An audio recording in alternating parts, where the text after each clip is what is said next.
Scorching, adjective na ang ibig sabihin ay extremely hot o matinding init.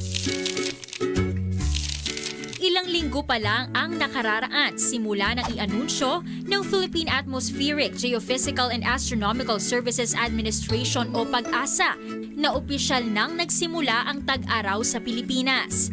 Pero ramdam na agad sa ilang bahagi ng bansa ang scorching heat o matinding init.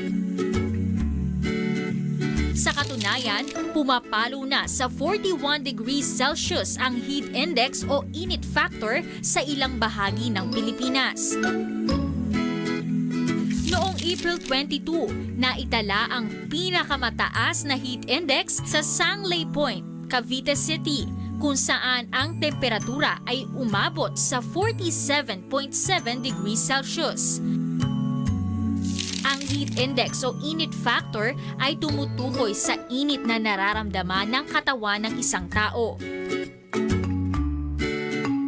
Ayon sa PAG-ASA, inaasahan na mas tataas pa ang heat index sa mga susunod na araw.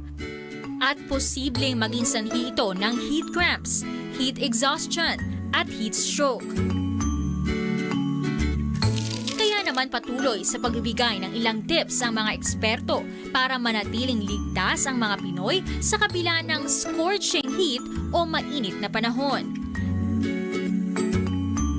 Gaya ng pananatili sa loob ng bahay kung maaari, pagsusuot ng magaan at light-colored na damit, regular na pag-inom ng maraming tubig, pag-iwas sa mga inuming nagiging cause ng dehydration gaya ng alak, at pag-iwas sa high-protein foods na posibleng magpataas sa metabolic heat.